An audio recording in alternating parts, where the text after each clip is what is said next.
Hey, this is Dina. Welcome to the Den. Now, I think just about all gamers have their preferred genres. For me, it's generally Japanese RPGs, survival horror, adventure-type games, preferably horror-themed, but they don't have to be, various platformers, and I even went through a fighting game phase once upon a time. These days, I wouldn't be caught dead playing a space shooter because, well, mostly because I suck at them, and I just don't have the patience to try to get good at games that have a higher difficulty than I can handle. But it wasn't always like that. There was a time when I would give just about any game a shot as long as it looked fun, or I'd heard good things about it, or I just liked the box art. And I was a lot more patient with games back then. I had a lot more free time on my hands when I was a kid. I was not above spending all weekend trying to beat one if it was in a genre that I wasn't good at. And this is why I can call Abadox one of my favorite NES games. Funny thing about Abadox is that I really don't remember how I discovered it. I had no gaming magazines back then. I only had TV commercials, word of mouth, and the pictures on the box to go by when choosing a game. It could be that my mom got it for me figuring I'd like it, or maybe it was advertised on TV and I asked for it. It's kind of funny that it's one of my favorite NES games and I don't even remember how I discovered it, but there you go. Okay, before I go any further, I gotta be honest about something. While I was actually pretty good at this game when I was a kid, I basically suck at it now. So, to get all the footage I wanted to get, I had to use an invincibility code. Okay? If it bothers you, deal with it.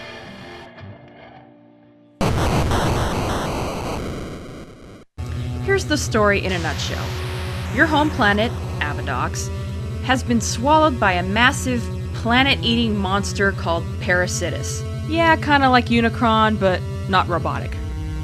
Since you're probably the only survivor, your job, lucky you, is to go inside Parasitus and save the princess. Okay, it's lame, but this isn't the kind of game you play for the story anyway. You start off on the outside of Parasitus as you make your way to the mouth. This is easily the least interesting level of the game. The enemies are clearly meant to seem horrific, but really they're just kind of silly because they don't make any kind of sense. Flying eyeballs, flying skulls, flying sets of chomping teeth, and what's with the purple pterodactyls? They just look kind of out of place among all that other stuff. But it's the boss of this area that really sets the stage for the rest of the game. Whoa, what the fuck? Now this skinless horror puts all those dogs in survival horror games to shame. This thing is enough to send the Tyrant and Pyramid Head and Nemesis screaming into the desert. This is one of the few bosses in this game to actually have a name. For some reason it's called Bao, B-A-U. Personally, I think the simplicity is kind of neat, and as silly as it sounds with being the first boss, I think it's actually one of my favorites in the game. I don't know, I just think he seems so cool. But sadly, he is evil and must be destroyed. Bye-bye, Bao. Now we're in the mouth, and I'm gonna have to stop here for a minute, because for those of you who play a lot of space shooters, this part of the game is gonna look very familiar. And very similar to a game that I had played years before, then all but forgot about. There was a certain arcade game I played a lot when I was a kid, at a convenience store down the street from my house, and yeah, this is the same one where I used to play Golden Axe, but this was long before that. The game was Life Force. I'm sure a lot of you have heard of it, if only because it's a spin-off of Gradius. I never got very far in it because, like I said, I suck at shooters, but man, this game was so pretty. The graphics and music. Like Abadox, I liked playing it just for the experience of seeing and listening to it. Oh, it was a thing of beauty.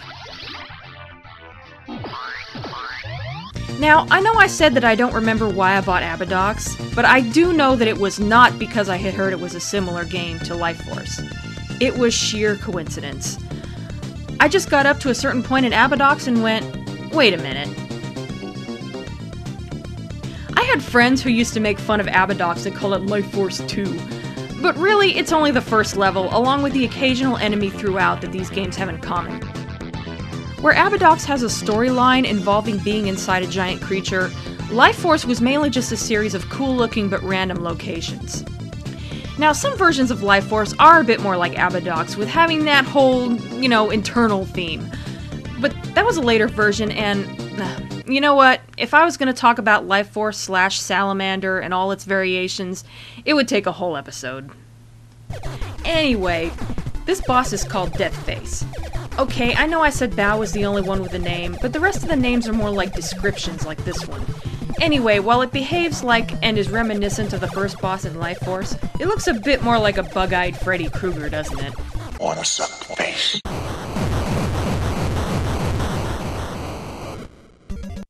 Now we're in the throat.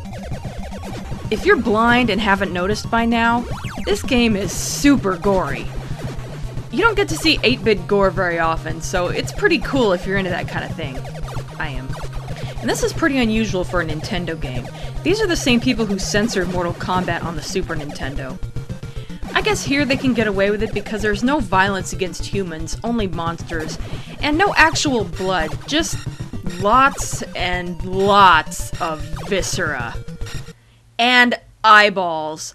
I mean, you're just about up to your eyeballs in, yeah. The enemies are kinda neat in this area. You have green pods that shoot projectiles and these other things that look like demonic sperm, I guess.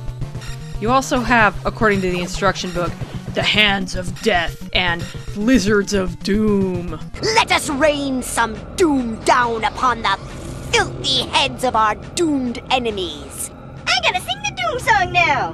Doom, doom, doom, doom, doom, doom, doom, doom, doom, doom, doom, doom,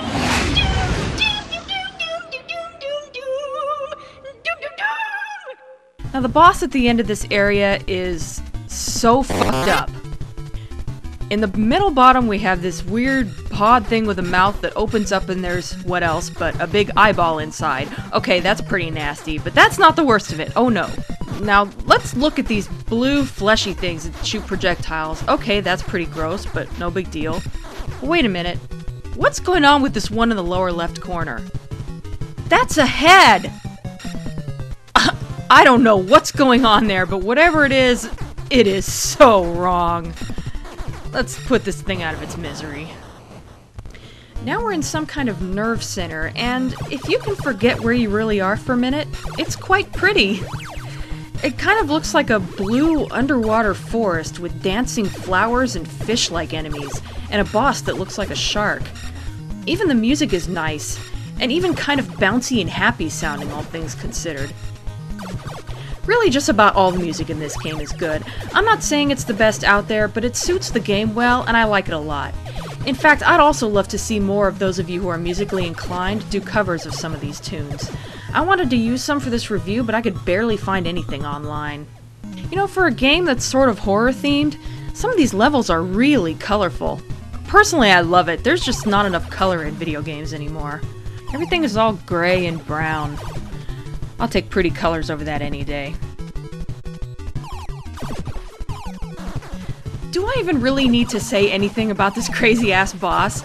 It's cool, I guess. Okay, it's really cool, but totally nonsensical. Then again, that could apply to pretty much the whole game, couldn't it? And that's why I love it. We are now in the stomach, and how we got there from the nerve center, I'll never know. Yeah, don't even try to figure out the anatomy of this creature. It makes no freaking sense. Now, aside from the music, the sound effects are pretty good too. You hear a nice wet pop when you destroy most of the enemies. Pretty nasty, but they could have taken it even further if they wanted. A little more variety would have been nice rather than hearing the same sound over and over. For other enemies, it just sounds like a random explosion. Again, not the best, but it works. Yeah, pretty much all the mid-level bosses in this game are pretty cool, but not that big a deal. Except Bao, he's a freaking badass.